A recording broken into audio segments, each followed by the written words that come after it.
September 2016. Wala ang nanay ni Lina Lumas. Wala rin ang tiyuhin nila na kasama nila sa bahay. Nang biglang pinuntahan ni Darrell ang nakababata nitong kapatid. Sa silid nito, pinipilit niyang makipagtalik kay Lina. Siyempre ay tumanggi si Lina. Kaya doon ay parang asong ulol itong si Darrell na sinakta ng kanyang kapatid, binugbog at pinagsasampal niya ito. At sa pilitang hinubaran si Lina hanggang sa magkanda punit-punit ang damit ng babae. Ganoon katarantado ang lalaking pag-uusapan natin sa kwento ngayon. Dahil taong 2016 nga ang taon, nasa edad 19 na noon si Lina Lumas.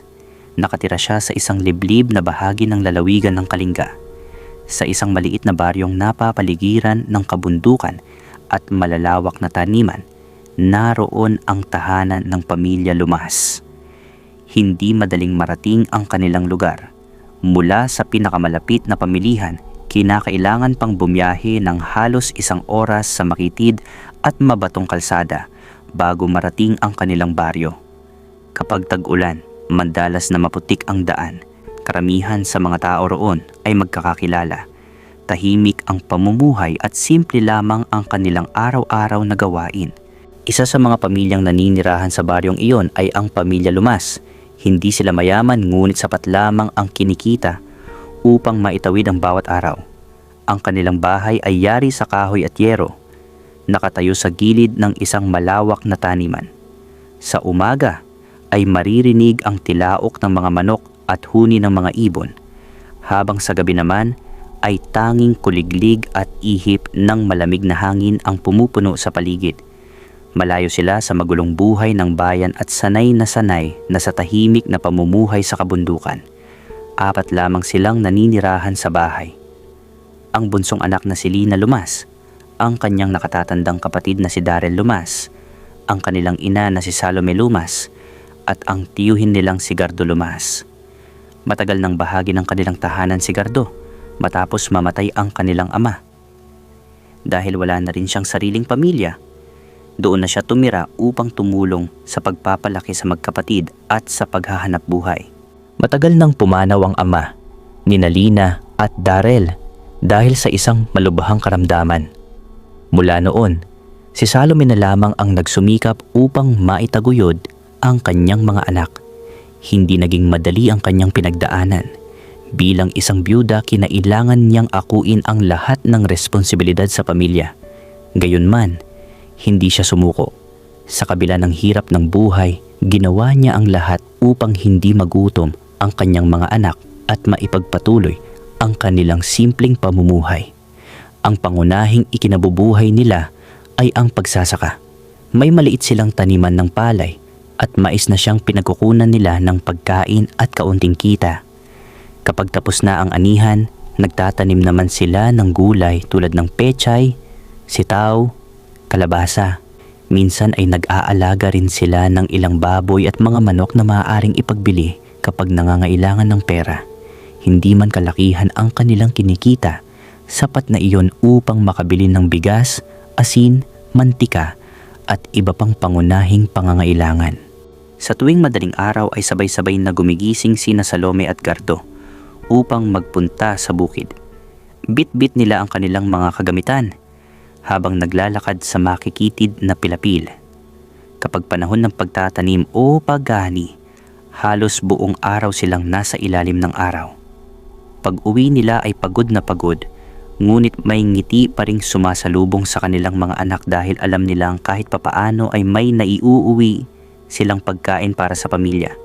Samantala, si Lina ay isang tahimik at masipag na dalaga na nag-aaral pa sa ika-9 na baitang dahil ilang beses na siyang natigil sa pag-aaral bunga ng kakapusan sa pera. Gayunpaman, hindi siya nawalan ng pag-asa. Pangarap niyang makatapos ng pag-aaral upang balang araw ay magkaroon ng disenteng trabaho at maiyahon ang kanilang pamilya sa kahirapan. Kapag wala siya sa paaralan, tumutulong siya sa gawaing bahay, naglalaba, nagluluto, at kung minsan ay sumasama rin sa bukid upang tumulong sa kanyang ina. Sa unang tingin ay tila isang ordinaryong pamilya lamang ang mga Lumas. Subalit walang sino man ang nakaalam na sa likod ng katahimikan ng bahay na iyon ay unti-unti nang nabubuo ang isang bangungot na sisira sa buhay ng isang inosenteng dalaga. Isang bangungot na hindi nagmula sa isang estranghero. Samantala, ang nakatatandang kapatid ni Lina na si Darrell Lumas. 35 taong gulang na siya noon. Ngunit hanggang sa edad na iyon ay wala pa rin siyang naging asawa o sariling pamilya. Hindi dahil sa wala siyang nakikilalang babae, kundi dahil masama na ang kanyang reputasyon sa kanilang baryo. Kilala siya ng mga tao bilang isang lalaking laging nasa inuman kapag sumasapit ang gabi. Kapag nalalasing ay madalas siyang magwala, makipag-away at kung minsan ay nananakot pa ng mga kapitbahay. Dahil dito, unti-unting lumayo sa kanya ang mga tao at halos wala nang gustong makisama sa kanya. Bukod pa roon, matagal na ring may mga usap-usapan sa baryo tungkol sa kanyang kakaibang pag-uugali sa mga kababaihan.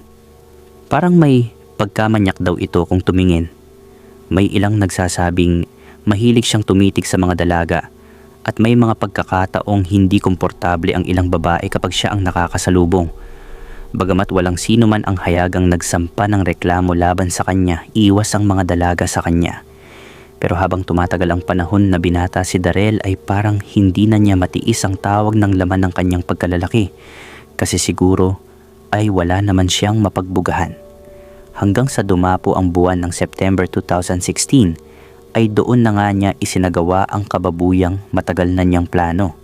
Madaling araw pa lamang ay umalis noon ang nanay nilang si Salome at ang tito nilang si Gardo dahil ibebenta nila ang mga gulay na naani sa palengke.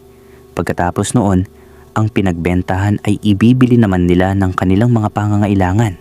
Sa bahay, ayon kay Lina, nasa loob lamang siya ng kanyang silid na hawak ang cellphone habang naglalaro. Nang bigla na lamang pumasok sa takip na kortina ng kanyang silid si Darrell na kuya niya. Noong una raw ay kinausap pa siya ni Darrell nang mahinahon na gusto raw nitong magsiping sila sa kama. Agaran namang tumanggi si Lina dahil alam niyang immoral at isang kababuyan iyon. Pero nang tumanggi si Lina ay agad siyang itinulak ni Darrell sa kama. Sa kanya ito sinuntok sa tagiliran. Sunod-sunod na sampal at suntok na ang ginawa ni Darrell sa kanya. At nang makita raw ni Darrell na hindi na makapanlaban si Lina, ay saka niya pilit na hinubaran ang kapatid. Halos punit-punit ang damit noon ni Lina sa sapilitang paghubad sa kanya ng kanyang kuya. At dito ay nangyari na nga ang nangyari. Ayon kay Lina, nirape siya ng kuya niya noong umagang iyon habang wala ang nanay at tiyuhin nila. Pagkatapos, makapagparaos ng gago, ay doon naman niya binalaan si Lina na kapag nagsumbong ito sa kahit na sino, lalo na sa nanay at tiyuhin nila, ay papatayin niya raw si Lina at pagkatapos ay isusunod ang kanilang nanay at tiyuhin. Natakot si Lina sa sinabing iyon ng kuya niya kasi alam niyang mahina na rin ang tiyuhin nila at ang nanay nila. Kung tutuusin ay maging ang tiyuhin nila ay kayang-kaya na ni Darrell dahil matanda na rin iyon. At nang dumating nga ang nanay at tiyuhin ni Lina na galing sa palengke ay hindi ito nagsumbong. Kinumutan pa niya ang kanyang katawan para hindi mapansin ng kanyang nanay ang mga pasa na natamo niya sa pananakit at panggagahasa sa kanya ng demonyo niyang kuya. Dumaan ang mga araw at walang nakaalam ng ginawang kababuyan ni Darrell sa nakababatang kapatid nito. At alam ninyo kung anong nakakagalit mga kaibigan. Nagpatuloy ang panggagahasa ni Darrell sa kanyang kapatid. Pero minsan ay parang tinanggap na lamang daw ito ni Lina kasi nga, kapag hindi niya raw pagbibigyan ng kuya niya, ay sasaktan siya ng demonyong lalaki. O di kaya naman ay sasabihin nito, kung ayaw mo, papatayin ko sina inay at tito mamayang gabi. Ganoon daw ang laging banta ni Darrell sa kanyang kapatid. Kaya walang ibang magawa si Lina kundi ibigay na lamang ang sarili niya. Kaya nagpatuloy sa 4 na taon ang panghahalay ni Darrell sa kanyang kapatid. Nagulat na ba kayo roon? Ito ang mas nakakagulat mga kaibigan. 2016, noong unang ginahasa ni Darrell ang kanyang kapatid, pero 2017 naman ay nabuntis na si Lina dahil sa paulit-ulit na panghahalay ng kapatid nito. Kaya ang tanong, Bakit umabot pa ng 4 na taon ang panghahalay o ginagawang kababuyan ni Darrell sa kanyang kapatid kung makalipas lamang ang 1 taon ay may ebidensya na ng panghahalay dahil nakabuo pa nga siya ng bata? Ayon kasi sa nanay at tiyuhin nila nang sila ang kausapin sa korte tungkol sa kasong ito, hindi nila alam ang nangyayari sa dalawa dahil sinabi naman daw ni Lina na nabuntis siya ng schoolmate niya. Iyon daw ang sinabi ni Lina sa kanyang nanay at tiyuhin. Pero wala naman daw maipakitang lalaki si Lina. Kaya wala raw silang alam na ginagahasa pala ni Darrell si Lina. Pero imposible naman na hindi iyon mapansin kung maliit lang ang bahay nila. Tapos tumagal pa ng 4 na taon. Ibig sabihin, matapos manganak si Lina at makapagpagaling sa panganganak niya, ay patuloy pa ring inaabuso at ginagahasa ni Darrell ang kanyang kapatid. Sa utak siguro ng hayop na ito ay parang asawa na niya ang sarili niyang kapatid. Hindi ba napakahayop ng ganitong klase ng pag-iisip? Parang utak hayop na talaga ang mayroon si Darrell. Hanggang sa lumipas ang mga taon na ayon sa nanay at tiyuhin nila ay wala pa rin daw silang nalalaman noon. Lumalaki na ang anak ni Lina. Nagtataka ang mga kapitbahay kung bakit wala man lang amang nagpapakita o bumibisita sa bata. Kaya inisip na lamang nila na marahil ay tinakbuhan si Lina ng lalaking nakabuntis sa kanya. Kaya lumaki ang bata na parang anak sa pagdadalaga. Pero ang mas matindi, ni hindi man lang nagbibigay ng panggatas si Darrell sa bata. Kung may kinikita man itong pera, ipinang-iinom lamang niya kasama ang mga barkada niya sa baryo. Mantakin ninyo iyon. Parang gusto lang talaga niyang makapambiktima. Pagkatapos niyang magparaos, ay aalis na rin ng bahay at makikipag-inuman sa mga barkada niya. At tungkol naman sa bata, tuwing tinatanong si Lina kung sino ang ama, iisa lamang ang sagot niya. Ayoko nang pag-usapan. Lagi raw ganoon ang sinasabi niya sa mga tao dahil takot na takot siya noon sa kanyang kuya. Napapansin din ng mga tao sa kanilang maliit na baryo ang tila sobrang pagkontrol ni Darrell sa kanyang kapatid. Ayaw nitong nakikipag-usap si Lina sa ibang lalaki o maging sa mga kapitbahay. Doon ay unti-unting naramdaman ng mga tao sa paligid nila na parang may mali sa pamilya Lumas. At ang unang nakapansin nito ay ang isa pang tiyahin ni Lina na galing sa kalapit na sitio, ang kapatid ng kanyang ina na si Rosita Lumas. Ayon sa kanyang pahayag sa korte, parang umiiwas daw sina Lina at Darrell tuwing dumadalaw siya sa bahay ng kanyang kapatid na si Salome. Pero kapag tinatanong naman daw ni Rosita ang mga tao sa bahay kung may problema ba sila o ang kapatid niyang si Salome, lagi lamang daw nilang sinasabing wala. Kay Darrell naman, parang hindi na panggagahasa ang tingin niya sa ginagawa niya noon dahil kusa na lamang daw na pumapayag si Lina sa tuwing gugustuhin niyang may mangyari sa kanila. Ngunit sa loob ng 4 na taon na iyon ay lalo lamang naging kampante si Darrell. Mas naging marahas siya sa pakikitungo niya kay Lina pati sa kanilang nanay at tiyuhin. Siya na ang nasusunod sa bahay dahil maging ang kanilang nanay at tiyuhin ay parang takot na rin sa kanya. Madalas na siyang umuwing lasing at kapag ganoon na ang kanyang kalagayan, kaunting pagkakamali lamang ni Lina ay sinisigawan na niya ito hanggang sa tuluyan na siyang magwala at hamunin ang mga kasama niya sa bahay kung sino ang may kayang sumuway sa kanya. Talagang walang modo ang lalaking ito dahil kapag inaawat siya ng kanyang ina ay sinasampal pa niya ito. At kapag nakikialam naman ang tiyuhin nilang si Gardo, ang lagi niyang sinasabi ay, "Huwag kang makialam. Tiyuhin lang kita, hindi kita tatay." Ganoon daw ang mga salitang binitiwan ni Darrell ayon kay Gardo. Panay pa rin ang kanyang pagbabanta na kayang-kaya niya raw silang patayin. Napakalaking lalaki nitong si Darrell. Pero inutil at demonyo pa. Ang pinapatulan at hinahamon niya ay babae at mga matatanda. Hindi siya humanap ng katapat niyang lalaki para makita niya kung ano ang mangyayari sa kanya. Ganito ang gawain niya. Kapag may bisita, kunwari ay mabait siya. Pero pag alis ng mga bisita, bumabalik ang tunay niyang ugali. Siya ang naghahari-harian sa loob at labas ng kanilang pamamahay. Kapag sinabi niyang hindi lalabas si Lina ay hindi na ito lalabas. Natigil na rin noon sa pag-aaral si Lina dahil nagkaanak na siya. Sampal, tadyak at suntok ang inaabot ni Lina kapag hindi siya sumusunod sa gusto ng kanyang kuya. Hanggang sa dumating ang gabi na naging turning point ng lahat ng pangyayari. 4 na taon na noon na inaabuso at ginagamit ni Darrell ang kanyang kapatid.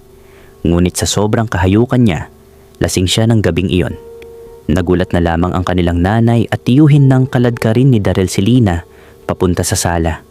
Gusto raw niyang ipakita sa kanilang ina at tiyuhin ang gagawin niyang panggagahasa kay Lina, para bang gusto niyang ipamukha na wala silang magagawa kahit harap-harapan na niyang binababoy ang kanyang kapatid. Ngunit kinuha ni Gardo ang itak sa kusina at inamba niya itong itaga kay Darrell. Nakailag naman si Darrell at naagaw pa niya ang itak mula sa matanda. Sa puntong iyon ay nagsisigaw naman ang ina ni Lina at humihingi ng saklolo. Sinamantala naman ni Lina ang pagkakataon. Habang nagbubuno si Gardo at Darrell ay tumakbo siya palabas ng bahay. Tumakbo siya ng tumakbo noong gabing iyon at hindi na siya nahabol ni Darrell. Umabot siya sa kabilang sitio. Putik-putik ang kanyang damit nang makarating siya sa bahay ng kanyang tiyahing si Rosita.